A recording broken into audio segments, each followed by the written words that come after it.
Salut à toi et bienvenue dans Inspire-moi 2.0, le rendez-vous de celles et ceux qui aiment plonger au cœur des histoires les plus incroyables et parfois les plus inattendues. C'est Radmi Molla et aujourd'hui, j'ai envie de te parler d'une femme dont le parcours m'impressionne à chaque fois. J.K. Rowling. Tu connais sûrement son nom, tu as peut-être grandi avec Harry Potter. Mais derrière les succès et la magie, il y a une histoire vraie, faite de galères, de doutes, de rebondissements et surtout d'espoir. Mets-toi bien, laisse-toi porter par une douce note de piano, c'est parti. Je veux que tu imagines une jeune femme dans un train quelque part en Angleterre, en 1990. Elle s'appelle Joanne. Elle n'a pas d'argent, pas de job, pas vraiment d'avenir tracé. Elle est divorcée, maman d'une petite fille, et c'est dans ce wagon un peu froid qu'elle a soudain l'idée de Harry Potter. Ce n'est pas un éclair de génie qui tombe du ciel. C'est presque un cri, une échappatoire quand la vie la prend à la gorge. À cette époque, Rowling vit dans la précarité, elle écrit dans des petits cafés de la ville, posant son carnet à côté d'un thé, qu'elle fait durer des heures, parce qu'elle ne peut pas se permettre d'en commander un deuxième. Et franchement, ça m'a marqué. Cette image d'elle, penchée sur ses pages dans l'anonymat, c'est une leçon précieuse. Ne méprise jamais les petits commencements. La grandeur naît parfois dans le silence, la solitude, la galère. Ce n'est pas le décor qui compte, c'est la graine qu'on sème. Mais le silence de Rowling, il n'est pas que matériel, il est aussi social. Quand elle termine enfin son manuscrit, un énorme pavé qu'elle tient comme un trésor, elle se met à chercher un éditeur. Là, elle se prend 12 refus dans la tête. 12 courriers qui disent non, ou pire, ne quittez pas votre travail de jour. J'imagine le sentiment. Chaque lettre augmente le doute, chaque non fait plus mal. Mais elle tient bon, refus après refus. Et là, sincèrement, je me dis, les rejets, ouais, ça fait partie de la route. Ça ne veut pas dire que ton rêve ne vaut rien, juste qu'il va se tester à l'épreuve de ta foi, de ta détermination. Ce qui est fou, c'est que beaucoup abandonnent trop tôt. Mais dès qu'on garde l'énergie et ce petit feu de conviction, on finit par passer. La ténacité, même dans la solitude, c'est ce qui sépare ceux qui laissent en tomber de ceux qui transforment leur vie. Un jour, enfin, un oui. La maison d'édition Bloomsbury accepte Harry Potter. Mais attends, ce n'est pas un jackpot immédiat. 500 exemplaires tirés, c'est presque confidentiel. L'affaire aurait pu s'arrêter là.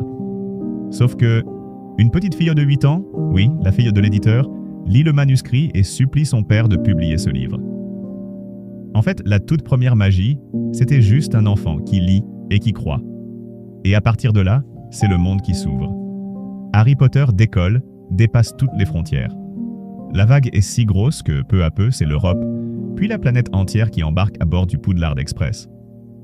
À chaque fois que j'y pense, je me dis, il suffit d'un seul « oui » parfois, pour faire basculer une vie. On n'a pas besoin de convaincre le monde entier, mais juste la bonne personne, au bon moment. Continue, cherche, recommence, jusqu'à tomber sur ce oui qui t'attend quelque part. Le phénomène Harry Potter, tu le connais. Plus de 500 millions de livres vendus, traduits dans de multiples langues, des films devenus cultes, des parcs à thème.